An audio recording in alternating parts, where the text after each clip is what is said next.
Something happened on the day you died.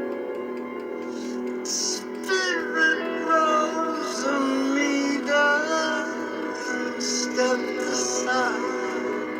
Somebody else took his place and bravely cried. I'm a black soul. I'm a black soul. How many times does an angel fall? How many people lie instead of talking tall? Each one a secret lie, cried loud to the crowd. I'm a black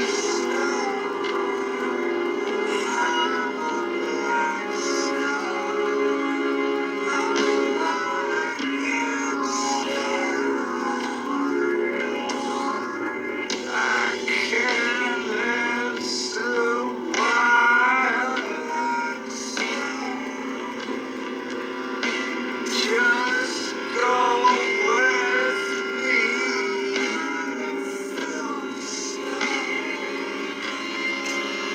I'ma take you home. Take your passport and shoes and your sedatives.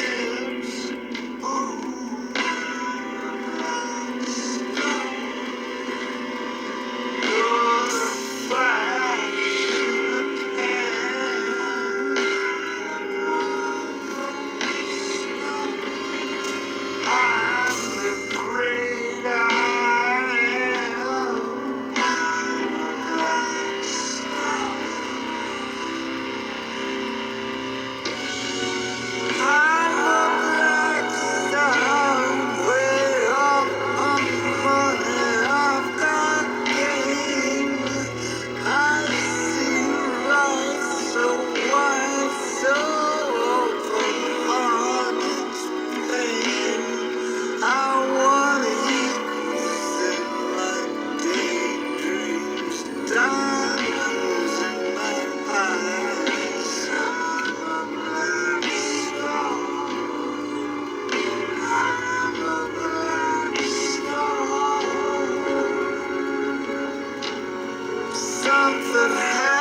side of the Canadian border, U.S.-Canadian border, and we have snow just being cleaned up along the Gulf Coast. How clear is it that the climate is being radically interfered with? How clear is that at this point? And if it's not clear, why isn't it clear? This report states the high pressure over Northern California, just mentioned what that's all about, and Oregon will result in little airflow and increased air stagnation and poor air quality this week. The particulates settle right down on us, and they are absolutely dispersing in our skies every single day. This hazy, filthy, aircraft disperse particles that, again, God knows what it contains besides what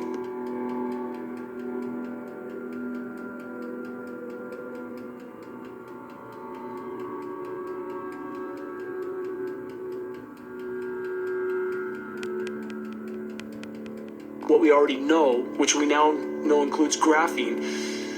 And this report, as the high-pressure dome was stated by AccuWeather senior meteorologist Carl Erickson. Maybe Carl should get a link of the dimming sent to him and asked why he is helping to cover the tracks of the climate engineers. The report from AccuWeather continues. In fact, the National Weather Service of Portland, Oregon has already issued an air stagnation advisory. This is in the middle of winter through Monday, warning residents of high pollution and asking them to refrain from outdoor burning. What about the aircraft and what they're dumping? What about the world's most recognized geoengineers like Dr. David Keith from Harvard, who stated on the record his objective of putting 10 to 20 million tons of aluminum nanoparticulates in the atmosphere annually? Now we know we have graphene in that mix as well. The AccuWeather long-range team, this report states, predicts strong and gusty offshore winds across California will continue into next week, keeping conditions relatively toasty for Valentine's Day and beyond. Again, this is the scheduled weather.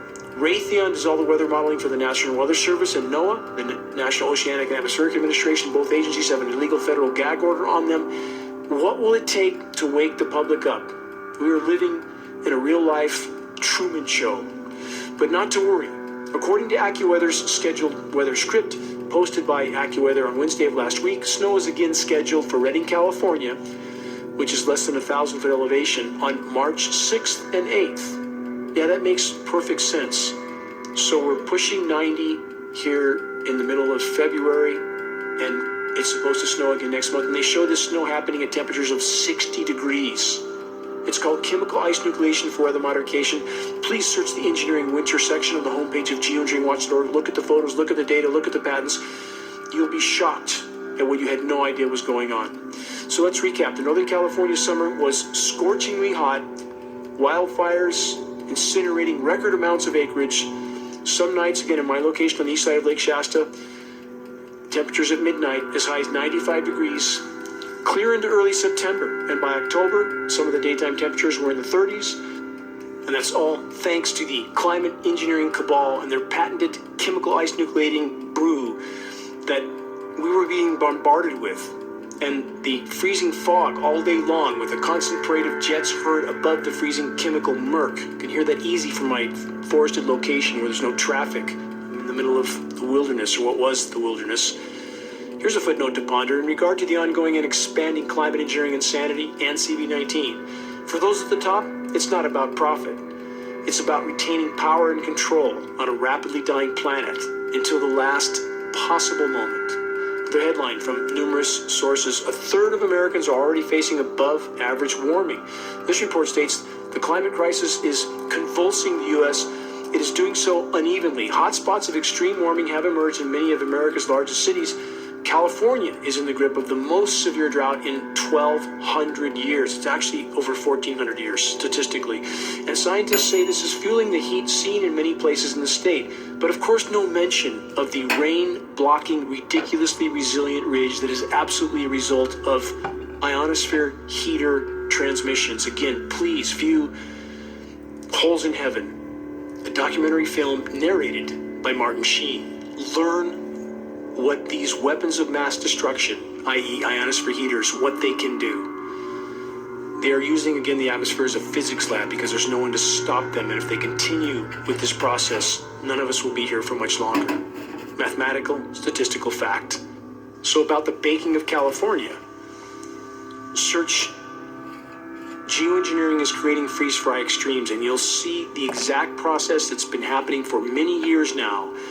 The clockwise rotating high-pressure dome parked over the U.S. West, spinning the moisture up and over us, being chemically nucleated. It drops back down into portions of the U.S. further east, is combined with moisture from the record-warm Gulf of Mexico, and then a, quote, snowstorm, always theatrically named, occurs in the most populated portions of the U.S. along the East Coast, and yet another event like this is planned for the weekend. It's so absurd right now that there's no chance the meteorologists don't know they're lying. They're just reading a script, covering the tracks of the climate engineers. So they're going to, again, chemically nucleate a, quote, snowstorm. We know it's in the snow now. We know there's graphene in the snow in addition to aluminum, barium, strontium, polymer fibers. And no one seems to care, no matter how much data they are given. They want to pretend their lives are going to somehow, quote, go back to normal on a dying planet with a power structure that's completely off the rails and clinically insane. Good luck with that. Another headline from KTLA Southern California. Temperatures are forecast to reach 90s. Again, as Southern California faces heat wave. They call it summer-like weather, which is much more appropriate. In the middle of winter, though, right? That's not so appropriate. Appropriate to label it that, but not appropriate for it to happen. How are things going on the other side of the world? Siberia. Got to be cold there, right? From the Siberian Times, reporting wildfires in parts of Siberia actually threatening a province in the middle of winter in Siberia. How many acres burnt last summer in Siberia? About 40 million. 40 million. How many Americans know that? No forest, no people. Very simple equation. The forests that are left are dying by the day. If you want to know how the wildfires serve the geoengineering agenda, please search that title, one of our most important reports. Search Wildfires Serve Geoengineering Agenda. That exact title. Should be able to find it online. From the bottom of the world, hellish fires tear through Western Australia, threatening homes and lives. Fires burning in Western Australia are said to be some of the most ferocious in the state's history. Again and again and again, every year it's worse. It's going to keep getting worse until there's nothing left if we remain in the current course. Can we change that course? There's only one way to find out, and it will take all of us. New from Scientific American. Mountain glaciers have less ice than previously thought. This report states many of the world's glaciers contain significantly less ice than scientists previously estimated. That means, the report states, that some mountain communities that rely on melting ice may run out of fresh water faster, according to the new research. Does it take a team of scientists to tell us this? They now admit, because they can't hide it any longer, that there's much less moisture in these glaciers. The glaciers are much more depleted and diminished than they previously told us, and this may cause communities to run out of ice sooner. How could it not? It's like saying if you don't have any water, you may not have enough water. Does that make any sense at all? We live in an asylum, and we're taught to worship these so-called experts that are all over the board and can't seem to put together a rational conclusion on anything without saying could, may, might, when something has already happened. Final excerpt from this report. Glaciers in the Andes Mountains of South America in particular may contain far less ice than previous studies suggested. That means they may shrink faster than... Of course they're already shrunk. There's no may, there's no could, there's no might. When will these people in academia, the so-called experts, tell us the truth, starting with what's happening in our skies? But wait. What about this recent video report? A headline from PBS. How about this? Why on earth are winters getting worse if the planet is getting warmer? Question mark. From PBS, they state the northeastern U.S., again, the most anomalously less warm region in the entire world for now 10 years running, since 2012, because that's the most populated portion of the U.S., and that's where the climate engineers have focused to keep the U.S. population divided and confused on the true state of the climate. But here's PBS trying to explain it to us as some sort of natural result of global warming. What a patent lie this is. They say disruptive snow events tripled in the U.S. Northeast. How long have we said this at geoengineeringwatch.org? In spite of the planet's overall free fall into total meltdown. Just after 1998, the warmest year ever recorded to that point, the global climate engineering cabal radically ramped up climate intervention operations, which includes chemical ice nucleation cloud seeding operations, i.e. engineered surface cooldowns, because they, the controllers, knew that they would be creating ever more extreme weather and temperature whiplash events. Thus, they began to propagate the term climate change instead of global warming.